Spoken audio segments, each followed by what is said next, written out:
And we're back. So this is attempt 3 or 4 maybe here in just south of Coos Bay in Charleston, trying to get those wave splashes that I've been talking about for the last few weeks. It hasn't been easy because of the weather and timing and everything else, but maybe this time.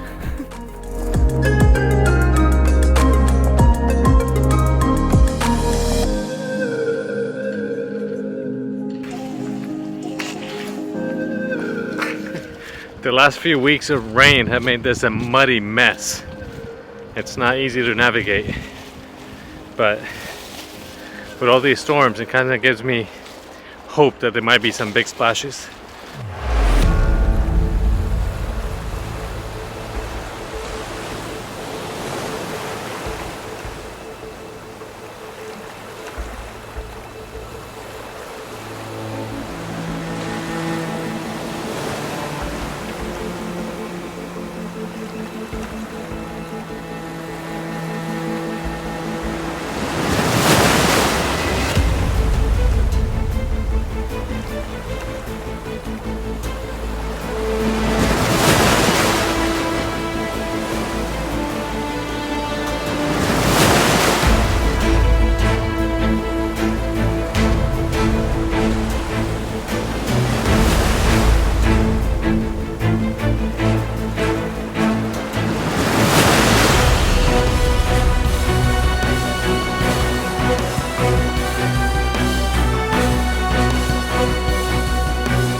So the wind picked up a lot and now it's bringing rain this way, and if you saw my Thor's Well video, I'm not really afraid of getting my gear wet, but my gimbal is not waterproof and I better get back to the car before this thing gets wet. That's why I brought the GoPro, because when it's raining it's an alternative. But let's get back to the car and switch gears here real quick. I finally made it. This is Shore Acres State Park and I'm impressed. The power you feel when these waves hit this rocks is just unbelievable. The landscape here is pretty crazy. It's awesome looking, and to think that this used to be a private house. It's now a state park, but Shore Acres used to be a private residence. And it is, I can't even imagine living here, having this as your backyard. This is awesome. The views and the perspectives are just incredible. You can't convey that feeling of power, how strong and how powerful the ocean is on a video or on a picture. You have to be here to feel it, but this is unreal. And I don't even think this is one of the worst storms this year, but this is super powerful and crazy looking. But high tide should be here in another 10 minutes, so let's keep exploring and see what else we come up with. The light's changing, but this still looks fantastic. If you want to come see the splashes, high tide is best, and look for storm weather. The highest surf and the highest swells are going to be your best chance to get some of these amazing giant splashes. This is unbelievable. Time out. Just a brief interruption here. While I was editing these videos, I was having a very difficult time showing the power of these waves and the emotions and the feeling you get when you're standing there on the cliff. So I decided to do short videos and pair them with a pretty popular song that I think everybody knows. So I hope you enjoy this sequence.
now back to the park.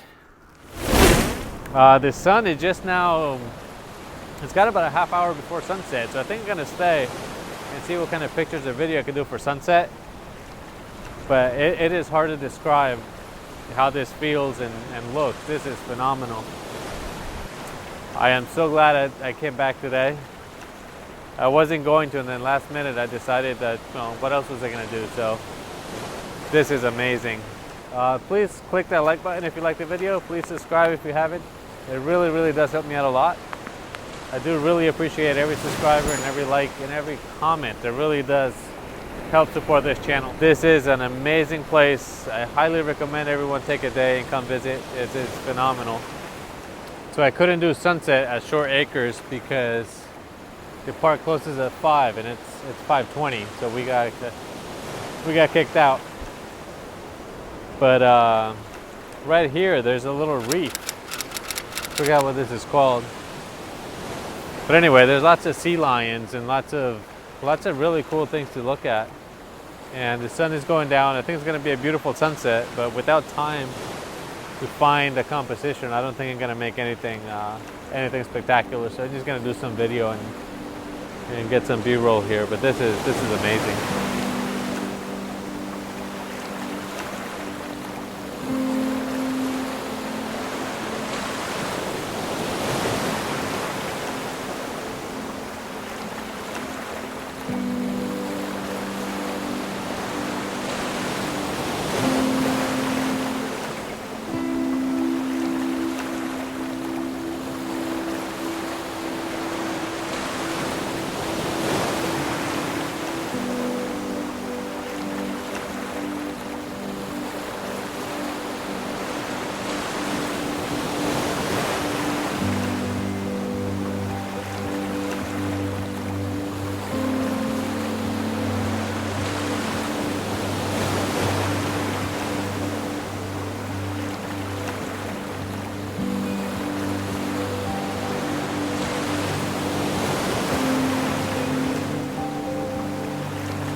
And that's it. We come to the end of the video.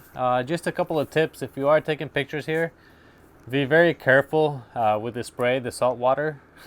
I literally came home and hosed down my camera and my gear because it was just covered in salt water. And salt water is not good for electronics. I don't know if you've noticed, I kept wiping the GoPro, and that's because of that spray. These waves go up so high, and then the wind brings that saltwater spray, and everything is just covered in salt. So remember to take care of your gear, and to take good pictures, remember to use a fast shutter speed, something around 2,000 of a second, because that way you can freeze the details on every droplet of water. It's just amazing. If it's too slow, it shows a blur. But a very fast shutter speed will show incredible detail in every droplet. And that's it. Thank you very much for watching. Until next time, bye.